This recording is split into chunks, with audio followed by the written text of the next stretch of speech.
The house was too quiet, not the peaceful kind of quiet, but the kind that makes your skin crawl because it feels like something is terribly wrong.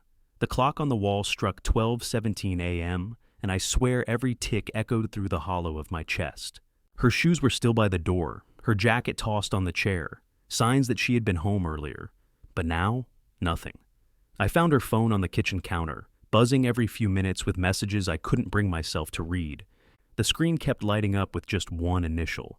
M, no name, just M. It was like the letter itself was mocking me. The roast I'd made earlier was still on the table, untouched, its smell turning bitter in the cool air. I wasn't hungry anymore.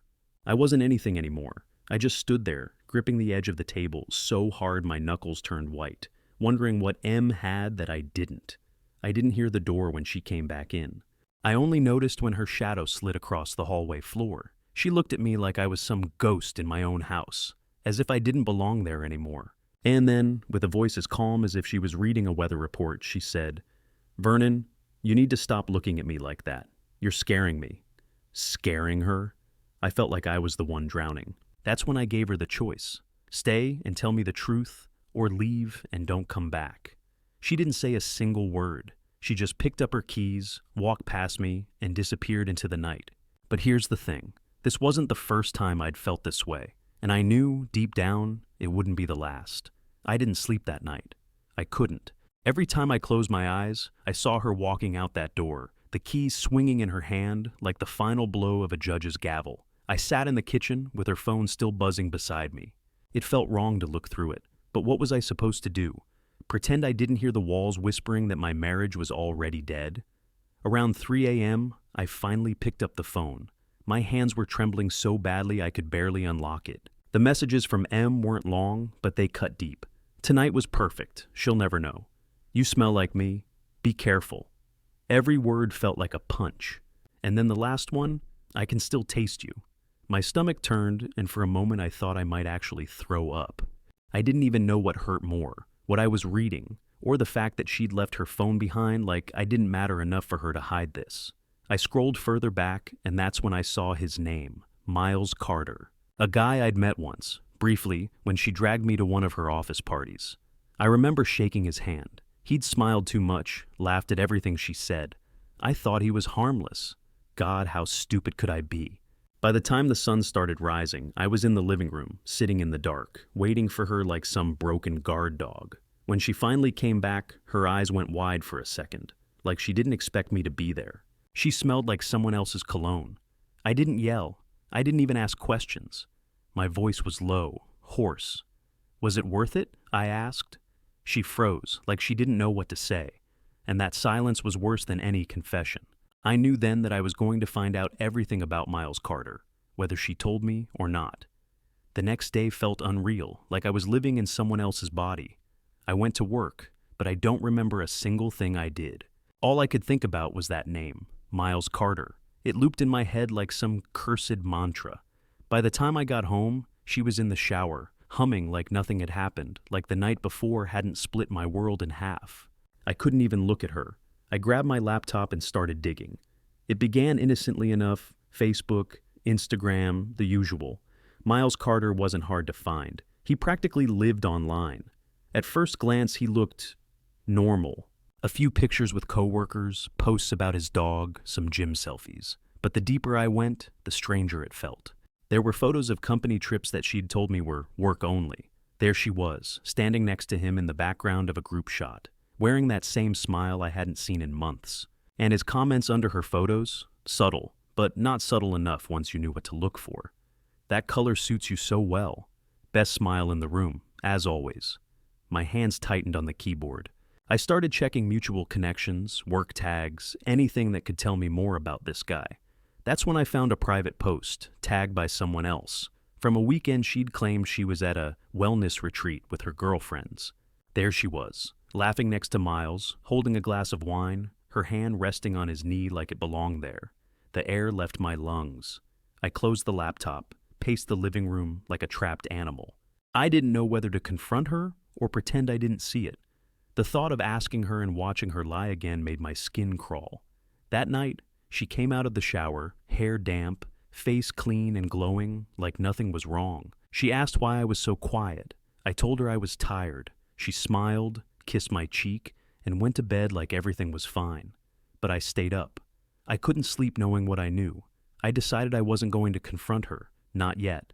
I needed more. I needed the kind of truth she couldn't twist, the kind that would make her choke on her own lies. So I made a plan. I don't know what snapped in me that morning, but I woke up with a kind of cold clarity I hadn't felt in weeks.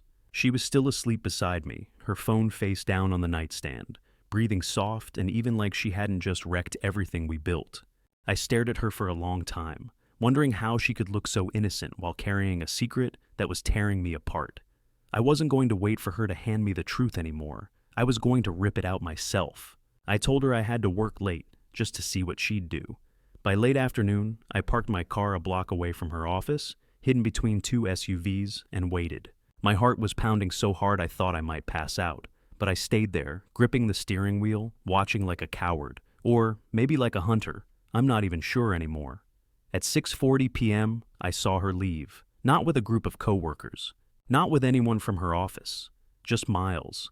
He was leaning against a black sedan, smiling like the world owed him something, and she walked up to him like she'd been waiting for that moment all day. They didn't see me when I pulled out and trailed them. My hands were slick on the wheel, my stomach twisting with every red light. I expected them to go to a bar, a restaurant, maybe a hotel, but instead, they drove to some rundown street on the other side of town, a place with old warehouses and flickering street lamps. My confusion turned to unease. What the hell were they doing here? I watched them park, get out, and walk into a building with a rusty metal door. No signs, no lights, just a blank, abandoned-looking structure. I sat there, frozen, fighting the urge to run after them. Minutes passed, then half an hour, then nearly an hour. The windows of my car started to fog, but I didn't move. When they finally came out, their clothes were neat, their faces calm, but something about them looked wrong. Miles was on his phone, talking fast, while she scanned the street like they were being watched. When she got home that night, I said nothing. She smiled at me like nothing happened. I stared back, thinking about the strange building, about the way her eyes darted around, as if she was hiding something bigger than an affair. My mind was spinning, and I knew I couldn't rest until I figured out what was behind that rusted metal door. I didn't know it yet, but following her that night was the start of something far more dangerous than I ever expected. I couldn't get that building out of my head. The image of them walking in, calm as if it was the most normal thing in the world, was burned into my mind. All day at work, I was distracted, staring at spreadsheets but seeing that rusty door, hearing the way her footsteps echoed on the pavement when she came home like nothing was wrong. That night, she laughed on the phone with someone, probably M again, and I sat there at the kitchen table, a quiet storm brewing inside me. I wasn't just jealous anymore. I was scared. Scared of whatever was going on between them, scared of what it meant for me, for us. I couldn't stand being left in the dark another second. 2 nights later, I drove back to that street. It was colder than I remembered, the kind of night where the air feels heavy, almost sticky, like it's clinging to you. The warehouses loomed like empty shells, and for a moment, I wondered if I was making a huge mistake. But I had to know. I had to. The building was even creepier up close. Rusted hinges, peeling paint, the faint smell of oil, and something else I couldn't place, like old smoke. I expected it to be locked, but the door gave way with just a soft creak, and I slipped inside. My heart was pounding so loudly I was sure anyone inside would hear it. It wasn't what I expected. No, it wasn't anything like I'd imagined. The space was huge, dimly lit by a few flickering bulbs. Old office chairs were stacked in corners, and there were strange metal tables, some with tools scattered across them. Not tools for work, tools for something else. I don't even know how to describe it. It felt wrong, like I'd stepped into someone's secret lab. I moved slowly, every footstep sounding like a gunshot in the empty space. And then I saw it, a black duffel bag on the floor, half zipped. I don't know why I did it, but I knelt and opened it. Inside were photos. Dozens of them. Some were of her, my wife. Candid shots from angles I didn't even know were possible. One was of her getting into her car outside our home. Another was her sitting at our kitchen table, smiling at me. And I swear to God, I don't remember anyone taking that photo. I dropped the bag and stumbled backward, my breath catching in my throat. That's when I heard footsteps. Not hers, someone else's. Heavy, slow, coming from the far end of the building. I panicked and bolted, barely pulling the door closed behind me before I ran back to my car. I didn't look back. When I got home, she was asleep, her face soft and peaceful, like she hadn't just turned my life into a living nightmare. I stood there in the doorway, watching her, wondering if she had any idea what I'd found. And the worst part, I didn't know if I should confront her, or if I should run. For the next 3 days, I barely spoke to her. I couldn't. Every time I looked at her face, I kept seeing those photographs from the duffel bag. How long had they been watching us? How long had he been watching me? She noticed my silence, of course. She'd ask, "Are you okay, Vernon?" In that sweet tone that used to melt me. Now it just made me want to scream. I'd force a smile and say I was fine, but inside, I was unraveling. I started digging into Miles Carter the way someone digs into a wound, knowing it's going to hurt, but unable to stop. It wasn't hard at first. I found his LinkedIn, his Twitter, a bunch of posts about his so-called marketing career. But something was off. The more I scrolled, the less he seemed like a real person. His profiles were too clean, too curated, like someone had built a fake life for him and uploaded it online. No family photos, no real friends commenting, just a trail of hollow, surface-level posts. That's when I called an old college buddy, Chris, who works in IT. I told him I needed a background check, fast. He didn't ask why. He owed me a favor. 2 hours later, he called back, his voice low and uneasy. "Vernon, this guy doesn't exist. I mean, there's no real record of him before 2019. No address history, no tax info, nothing. It's like he appeared out of nowhere." My stomach twisted. "What do you mean, nowhere?" "I mean nowhere. The guy's a ghost. Either he's using a fake name, or someone went to serious lengths to scrub his past." That night, I watched her as she brushed her hair in front of the mirror, humming to herself like everything was normal. I felt like I was living with a stranger. I couldn't even confront her anymore because what if she knew? What if she was part of it? The next day, I took a personal day off work and followed her again. I told myself it was just to know the truth, but deep down, I think I was hoping to catch her and Miles together so I could finally do something. I parked across from her office, waited for hours, and sure enough, around 6:15, she walked out. And there he was, leaning on that same black sedan, grinning like the devil himself. This time, they didn't drive to the warehouse. They went somewhere worse. An old boarded-up motel on the outskirts of town, the kind of place you see in crime shows and horror movies. They went inside together. No hesitation, no shame.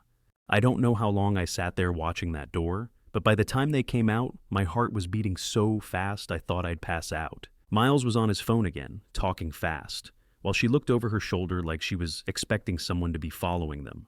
That's when I realized she knew someone was watching. Maybe not me, but someone. That night, I couldn't sleep. I kept seeing her walking into that motel, her hand brushing against his arm like I'd never existed. But I also kept thinking about that bag of photos. This wasn't just about cheating anymore. Something darker was happening, and if I didn't figure it out, I was going to lose more than just my marriage. I don't know when exactly I decided to confront Miles, but by the next morning, I was already rehearsing what I'd say.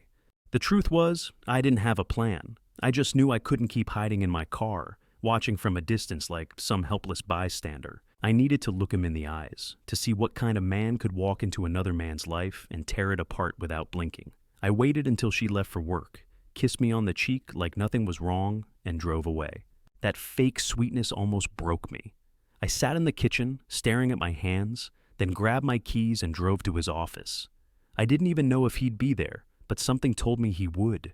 The building was sleek and modern, with too much glass and too little soul. Exactly the kind of place where someone like him would hide behind a smile and a suit. When I saw him through the glass doors, leaning casually at the reception desk, it felt like my chest was on fire. He looked so ordinary. That was the worst part. Just an average man with a clean-shaven face and a grin that probably got him out of trouble more times than I could count. I walked straight up to him. I don't remember what I said first. Something like, "We need to talk." His eyes flickered with recognition, but not fear. "Oh," he said with that infuriating calm, "you must be Vernon." The way he said my name, like he'd been expecting me, made my stomach twist. I wanted to hit him, but instead, I told him to meet me outside. We stepped into the parking lot, the summer heat radiating off the pavement.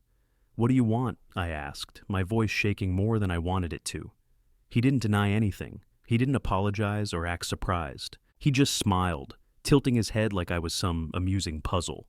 "You're asking the wrong questions, Vernon. You should be asking why she chose me over you." That hit like a hammer. I felt every muscle in my body tense. "What did you just say?" "She's not who you think she is," he said, stepping closer. "And maybe, just maybe, I'm not either." I didn't understand what he meant, but the way he said it, calm, deliberate, chilled me. Before I could say anything else, he leaned in and whispered something that made my blood run cold. "If you want to know the truth, stop looking for me. Start looking at her." Then he walked away, as if the conversation meant nothing. I stood there, frozen, my mind racing. Was he bluffing? Trying to mess with me? Or was there something about my wife that I had never even considered? When I got home that night, she was sitting on the couch, scrolling through her phone like she hadn't spent the day with the man who just tore my sanity apart. I wanted to scream, to throw everything I'd learned in her face, but I didn't. I sat down next to her, pretending like everything was normal, while inside I was unraveling. I realized then that I couldn't trust either of them, not her, not Miles, not even my own memories of our life together. The only thing I could do was dig deeper, even if what I found destroyed me. I couldn't take another day of silence. I had reached the edge of something dark, a place I never thought I'd be. Every glance at her felt like a question I didn't know how to ask. Every breath felt heavy with all the things I wanted to say. That night, when she came home, I was already sitting at the kitchen table, waiting. My hands were clenched around a cup of cold coffee, and for once, I didn't care if my voice cracked or if I sounded weak. "We need to talk," I said, and my tone left no room for her usual evasions. She froze in the doorway, her bag still slung over her shoulder, eyes wide like she knew this was the moment she couldn't run from. "Vernon," she started, but I cut her off. "No, no more excuses. I followed you. I saw him.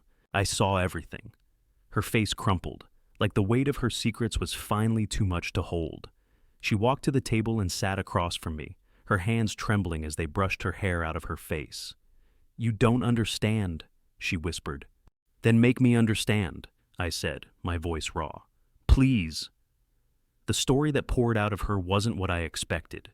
It wasn't about love or passion or any of the cliches I'd imagined. It was about fear. Miles wasn't her lover. He was someone she'd been forced to see because of a mistake she'd made years ago. A debt to the wrong people, something stupid and reckless she'd done before she met me. They had been using her ever since, manipulating her, threatening her. That warehouse was a front, a place where they kept evidence of people they controlled. The photos of her and of me were just leverage to keep her quiet. I sat there, stunned, as she confessed everything through tears. All the secrecy, all the late nights. It wasn't about cheating. It was about protecting me. "I didn't tell you," she said, "because I thought you'd look at me differently.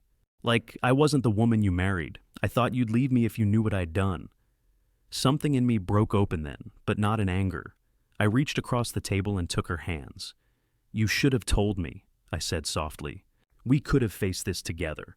And that's exactly what we did. I called Chris again, and with his help, we contacted the right people, law enforcement, not the kind who looked the other way. It took weeks of stress, meetings, and statements, but eventually it was over. Miles wasn't untouchable. He and the people he worked for were exposed, and my wife was finally free. The night we got the call that the case was closed, I came home to find her in the kitchen, the table set for two. She'd made my favorite dish, just like I used to do for her, and when she smiled at me, it felt real again. I sat down, and for the first time in months, I felt like I could breathe. We talked late into the night, not about the pain or the lies, but about the future, about how we would never let secrets rot us from the inside again. And when she looked at me and said, "Thank you for not giving up on me," I realized something. She had made mistakes, yes, so had I. But we were still here, still together. And for the first time in a long time, I believed we could make it.